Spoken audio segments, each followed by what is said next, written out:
ஆச்சி கொழுக்கட்டை மாவு வந்தாச்சு. ஆச்சி கொழுக்கட்டை மாவிற்கு கொழுக்கட்டை அச்சை கேட்டு வாங்குங்கள். திமுகவெல்லாம் அகற்றவே முடியாது. மோடியாக இருந்தாலும் சரி, அமித்ஷாவாக இருந்தாலும் சரி, டெல்லியே படையெடுத்து வந்தாலும் சரி, மீண்டும் 2026 திமுக ஆட்சி தான். 10 வாட்டி நின்னாலும் நீ தண்ணி குடிக்கணும் அப்படின்னு நான் சொல்கிறேன். பதில் சொல்லுவாரா? சொல்ல முடியுமா? அத்தைக்கு மீசம் முளைச்சாலும் ஒரு வேளை முளைக்கலாம். ஆனால் அமித்ஷாவுடைய கருத்து இங்கே தமிழ்நாட்டில் வேகாது. சொல்கிறது ஒன்று, செய்கிறது ஒன்று. அரசியல் ஒரு சாக்கடை. என் திமுகவில் வேறு தலைவரே இல்லையா? உதயநிதி தான் வரணுமா? அமித்ஷா என்ன பெரிய இதா? அவர் என்ன ஜோசியமா? இல்லை அவர் தேவ வாக்கா சொன்ன உடனே நடக்கிறதுக்கு? பட்டுக்கென்றே பிரத்யேகமாய் பெயர் ஒன்று கடை 2 மகன்யாஸ் மகளிர் மனதில் விளக்கு தொன்மதுரை ஒன்று. மின்னமலம் நேயர்களுக்கு வணக்கம். நெல்லையில் உள்துறை அமைச்சர் அமித்ஷா திமுகவை வேரோட அகற்றணும், அதிமுக பாஜக கூட்டணி தான் ஜெயிக்க அதிக வாய்ப்பு இருக்கணும்னு பேசியிருக்காரு. இதை பற்றி மக்கள் என்ன நினைக்கிறாங்கன்னு கேட்டு தெரிஞ்சுக்கலாம். ஒரு நடக்கிற ஆட்சி நல்லபடியாக தான் நடந்துகிட்டு இருக்குது. எல்லா வகையிலையுமே எதுவும் குறை சொல்லாத அளவுக்கு தான் திமுக ஆட்சி நல்லா நடக்குது. இப்போ யார் வந்தாலும் புதுசாக செய்யணும்னு ஆசைப்பட்டால் விட முடியாது. அதாவது இந்த 4.5 ஆண்டு கால திமுக ஆட்சியில் அவங்க சொன்ன வாக்குறுதி எதையுமே திராவிட முன்னேற்ற கழக அரசு இது வரைக்கும் நடைமுறைப்படுத்தலை. அதனால் மக்கள் ரொம்ப பாதிக்கப்பட்டிருக்கிறாங்க. அது கல்வி கடனாக இருந்தாலும் சரி, நகை கடனாக இருந்தாலும் சரி, பல்வேறு விஷயங்கள், தாலிக்கு தங்கம், இந்த மாதிரி சொன்ன எதையுமே திராவிட முன்னேற்ற கழகம் இது வரைக்கும் நடைமுறைப்படுத்தலை. அதே சமயத்தில் இந்த தமிழ்நாட்டை பொறுத்த வரைக்கும் இருந்த திராவிட கட்சிகள் எல்லாமே தமிழ்நாட்டை எந்த விதமான முன்னேற்ற பாதையிலையும் கொண்டு செல்லாத ஒரு காரணமாகவும், இன்றைக்கி பார்த்திங்கன்னா எந்த ஒரு விஷயத்துக்குமே மத்திய அரசோட இன்றைக்கி ஆண்டு கொண்டிருக்கிற அரசு எந்த விதத்திலும் ஒத்துழைப்பு கொடுக்காதனால பல்வேறு வளர்ச்சி திட்டங்கள் பாதிக்கப்படும். ஆகையால் நேரடியான மத்திய அரசுடைய வளர்ச்சி திட்டங்கள் தமிழ்நாட்டுக்கு அடையணும் அப்படின்னு சொன்னால் பாரதிய ஜனதாவுடைய ஆட்சியோ அல்லது தேசிய ஜனநாயக கூட்டணியுடைய ஆட்சியோ இருந்தால் மட்டுமே அது சாத்தியன்றதுனால தான் அவர் திராவிட முன்னேற்ற கழக ஆட்சியை அகற்றணும்னு சொல்லியிருக்காரு. திமுகவெல்லாம் அகற்றவே முடியாது. மோடியாக இருந்தாலும் சரி, அமித்ஷாவாக இருந்தாலும் சரி, டெல்லியே படையெடுத்து வந்தாலும் சரி, மீண்டும் 2026 திமுக ஆட்சி தான். அதில் எந்த டவுட்டுமே கிடையாது. இது அதிமுக பாஜக கூட்டணி தான் ஜெயிக்கும். ஏன்னா 2021 தேர்தலே 39% நாங்கள் ஓட்டு எடுத்துருந்தோம். இன்னும் இந்த எலெக்ஷனை நாங்கள் ஜெயிச்சிருவோம் அப்படின்னு சொல்லி அதெல்லாம் சும்மா அவங்க பேசுகிறாங்க, மக்களுக்கு கோசம் பேசுகிறாங்க. மீண்டும் திமுக ஆட்சி தான். இவங்க எதிர்கட்சியாக உட்காரது கூட வாய்ப்பே கிடையாது. யார்? ஏடிஎம்கே கூட்டணி. திமுகன்றது நல்ல வேறு ஒன்று இருக்குது. நேற்றுக்கு வந்தவங்கெல்லாம் நான் அகற்றணும், நான் இது கூட சொல்லலாம், அகற்ற முடியாது ஒன்றால் அப்படின்னு நான் சவால் விட்றேன்னு வச்சுங்க. அப்படியே வச்சுங்க. அவர் என்ன பண்ணுவார்? அதுக்கு என்ன பதில் கொடுப்பார்? அது முதல்ல சொல்லுங்கள் பார்க்கலாம். நீ திமுகவை உன்னால் அகற்ற முடியாது, நீ 10 வாட்டி நின்னாலும் நீ தண்ணி குடிக்கணும் அப்படின்னு நான் சொல்கிறேன். அதுக்கு அவர் என்ன சொல்லுவார்? சொல்லுங்கள் பார்க்கலாம். பதில் சொல்லுவாரா? சொல்ல முடியுமா? அதாவது மக்கள் கையில் தான் இருக்கே ஒழிஞ்சிச்சு.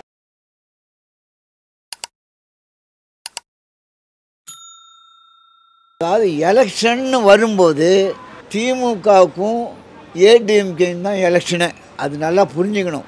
ஏடிஎம்கேவை கைக்குள்ளே போட்டுக்கினானுங்க. ஏன்னா அவர் பேரில் கேஸ் இருக்குது, இது இருக்குது அப்படின்னு சொல்லிட்டு. இப்போ உதாரணத்துக்கு சந்திரபாபு நாயுடு இருக்காருன்னு வச்சுங்க. அவர் ஏன் அவர் கூட கூட்டணி சேர்ந்தார்? அவர் பேரில் எவ்வளோ கேஸ் இருந்தது. என்கிட்ட வந்தேன்னா நான் உனக்கு கேஸு கிடையாது. இது ஜனநாயக நாட்டில் நடக்கக்கூடிய ஒரு இதுவாக அது கிடையாது. என் கூட இருந்தாலும் உன் பேரில் கேஸு தொடர்ந்து நடக்கணும்னு நீங்கள் மோடி சொல்லணும். அவர் சொல்லிட்டாருனாக்கா நாளைக்கே அவர் பதவி போயிடும். அவர் பேசுகிறது அவருக்கு நல்லதாக இருக்கலாம். நான் தான் ஒரே ஒரு வார்த்தையோடு சொல்லிடுறேன். அத்தைக்கு மீசம் முளைச்சாலும் ஒரு வேளை முளைக்கலாம். ஆனால் அமித்ஷாவுடைய கருத்து இங்கே தமிழ்நாட்டில் வேகாது. கல்வி முதற்கொண்டு நம்மளுடைய கலாச்சாரத்தை அழிக்க எண்ணம் வருது. அப்போ ஒவ்வொருத்தருடைய மனசும் அது கொஞ்சம் கூட ஏற்றுக்க முடியாத, கொஞ்சம் கூட வளர்ச்சி இல்லாத ஒன்று. அடுத்தவங்க முதுகில் ஏறி வாழ்கிற அவங்களுக்கே அவ்வளோனா இந்த கலாச்சாரத்தில் உலகி வாழ்ந்துருக்கிற எங்களுக்கு எப்படி இருக்கும்?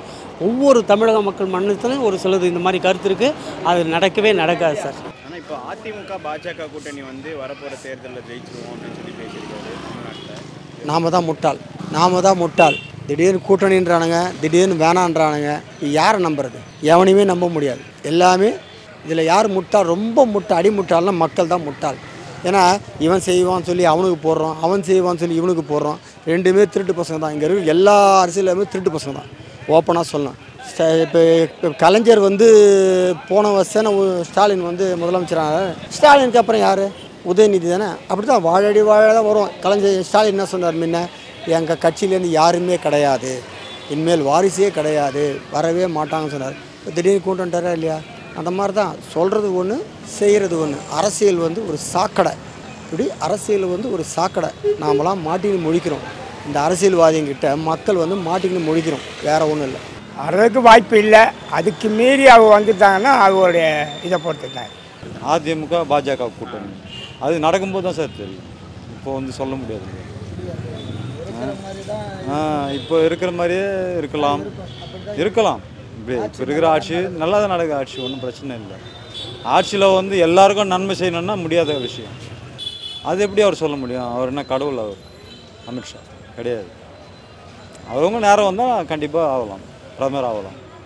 மக்கள் வந்து எந்த அளவுக்கு தெளிவாக இருக்காங்கன்னா எல்லாமே க்ளீனாக தெரியுது. மத்திய அரசு என்னென்னலாம் கொடுத்துருக்கு, இந்த திமுக அரசு அவங்களுடைய விதண்டாவாதத்தினால என்னென்னலாம் வாங்கிட்டு வரலைன்றது நல்லா தெரியுது. அந்த நேரத்தில் மக்களுடைய மனநிலையை பொறுத்து தான் நடக்கும். அதே சமயத்தில் பார்த்திங்கன்னா மத்திய அரசு வரணும். பிஜேபியை பொறுத்த வரைக்கும் தமிழ்நாடுடைய வளர்ச்சி அடையணும் அப்படின்னா பிஜேபியோ அல்லது தேசிய ஜனநாயக கூட்டணி ஆட்சியோ இங்கே அமைஞ்சால் நல்லாயிருக்கும். ராகுல் காந்தி காங்கிரஸ் கட்சியினுடைய தலைமை பொறுப்பை ஏற்கிறதுக்கே பயந்துக்கிட்டு தான் இன்றைக்கி வந்து மல்லிகார்ஜுன் கிட்ட கொடுத்துருக்குறாரு. அப்படி பயந்து ஒவ்வொரு வாட்டியும் பயந்து ஓடுற ஒருத்தர்கிட்ட எப்படி நாட்டை கொடுக்க முடியும்? ராஜீவ்காந்தி அது அவர் சொன்னது ஒரு உண்மையான விஷயம். தமிழ்நாட்டை பொறுத்த வரைக்கும் ஸ்டாலின் முதலமைச்சராகட்டும் உதயநிதி ஆகட்டும் வர முடியாது அப்படின்னு அமித்ஷா சொல்லியிருக்காரு. அப்படின்னா இது வந்து அமித்ஷாவோட கருத்து மட்டும் கிடையாது, திமுகலேயே இருக்கிற ஒவ்வொரு தலைவருடைய கருத்தும் அதுதான். ஏன் திமுகவில் வேறு தலைவரே இல்லையா? உதயநிதி தான் வரணுமா? எவ்வளோ பேர் இருக்காங்க. ராகுல் காந்தி ஏன் பிரதமர் ஆகலைன்னா அவங்க பண்ண திருட்டு வேலை, வாக்கு திருட்டு. இல்லைன்னா அவர் தான் ஆகிருக்கணும் நியாயமாக பார்த்தா. ரெண்டாவது வந்து உதயநிதி ஜெயிக்க மாட்டாருன்னு இவர் சொல்கிறாரு அமித்ஷா. உதயநிதி வந்து எந்த தொகுதினாலும் ஜெயிப்பார். அவருக்கு முதலமைச்சராகக்கூடிய முதலமைச்சர் அனுபவம் உண்டு, எல்லாமே உண்டு அரசியல் களத்தில். அதனால் அவங்கள ஒன்றும் பண்ண முடியாது. திமுகவை யாராலையும் வீழ்த்த முடியாது. அது இந்திரா காந்தி, நேரு, பெரிய பெரிய தலைவர்கள்லாம் பார்த்த இயக்கம். பெரிய ஆழமரம் அது. அதை வந்து அழிக்கிறதுக்கு யாராலையும் முடியாது. சும்மா மேடை பேச்சுக்கு வேணால் பேச்சுக்கு போயிடலாம். எல்லாத்துலேயும் நாம் முன்னேறி இருக்கும்போது தமிழ்நாட்டு ஜனங்க படிக்காதவங்களாம் இல்லை. இங்கே எல்லாருமே அத்துப்படியாக தெரிஞ்சவங்க. முக ஸ்டாலின் வந்ததில் இருந்து கிட்டத்தட்ட இந்த 10 எலெக்ஷன்லேயும் அவங்க நாங்கள் ஜெயிக்கிறோம் சும்மா பேசின்னு தான் இருக்கணும், ஜெயிக்க முடியாது. ஏன்னா ஸ்ட்ராங் இல்லை, பேஸு ஸ்ட்ராங் இருந்தால் தானே எதுவுமே வர முடியும். தமிழுக்கு 20% ஒதுக்குறேன், சமஸ்கிருதத்துக்கு 100% ஒதுக்கிறேன். இங்கே படித்தவங்களாம் இருக்கிறோம் நாங்கள் தமிழ்காரனுங்க இல்லையா? எப்படி சார் வரும் அது? நாங்கள் கொஞ்சம் மனசு வந்து கூட சரி ஆட்சி கொஞ்சம் பெரும் மாற்றம் வரட்டுமேன்னு பார்க்கணும். அந்த மாற்றம் வர்றதுக்கு சான்ஸே இல்லை சார். அமித்ஷா என்ன பெரிய இதா? அவர் என்ன ஜோசியமா? இல்லை அவர் தேவ வாக்கா சொன்ன உடனே நடக்கிறதுக்கு எதுவுமே கிடையாது. அந்த நேரத்தில் என்ன தோன்றதோ அதை சொல்கிறானுங்க, அவ்வளோதானே ஒழிய அமித்ஷா சொல்லிட்டானாக்கா அதெல்லாம் நடக்காது சமாச்சாரம். தமிழ்நாட்டில் இருக்கிறவங்க கொஞ்சம் சிந்திச்சு ஓட்டு போடுவான். 30 ஆண்டு காலமாக டிஎம்கே இருக்குன்னாக்கா காங்கிரஸ் தலை தூக்கலை. ஆனால் இதில் வந்து பிஜேபி நான் வந்துடுவேன் எந்த தைரியத்தில் சொல்கிறாருன்னு தான் எனக்கு தெரியல. அவருக்கு எவ்வளவு சதவீதம் ஓட்டு இருக்குன்றது அவருக்கு தெரியுமா? அவருக்கு பிஜேபிக்காரனுக்கு முதல்ல தெரியுமா தமிழ்நாட்டில் எத்தனை ஓட்டு இருக்குன்னு? அது அவங்களுக்கு வாய் இருக்குது, பேசுகிறாங்க. அது நம்ம கருத்து கிடையாது. அவங்கவுங்க ஏதாவது பேசிட்டு போகிறாங்க, அதை பற்றி நம்ம கவலைப்படக்கூடாது. அவங்களுக்கு இஷ்டப்பட்டு நீங்கள் என்ன உங்களுக்கு இஷ்டப்பட்டு நீங்கள் பேசுங்க, அவங்களுக்கு இஷ்டப்பட்டு பேசுவாங்க. அதனால் யார் பேசுகிற எதையும் எடுத்துக்கிறது இல்லை. அவங்க ஓட்டுக்கு பேசிக்கிட்டு இருக்காங்க. மக்கள் மனசில் என்ன பயஞ்சிருக்கு? டிஎம்கே தான் பயஞ்சிருச்சு. அதனால் கண்டிப்பான முறையில் டிஎம்கே தான். நான் எதுவும் இல்லை, சொல்கிறவங்க வாய் சொல்லிக்கிட்டே தான் இருக்கும், வர்றவங்க வந்துக்கிட்டே தான் இருப்பாங்க. இதை பற்றி வந்து மக்களுடைய தீர்ப்பு தான். அதனால் வந்து அவங்க வாட்டு சொல்லிகிட்டு இருக்காங்கன்னு நம்ம அசால்ட்டை விட்டாச்சுன்னா நம்ம வாட்டுக்கு வந்துக்கிட்டே இருப்போம். ஆச்சி கொழுக்கட்டை மாவு வந்தாச்சு. ஆச்சி கொழுக்கட்டை மாவிற்கு கொழுக்கட்டை அச்சை கேட்டு வாங்குங்கள்.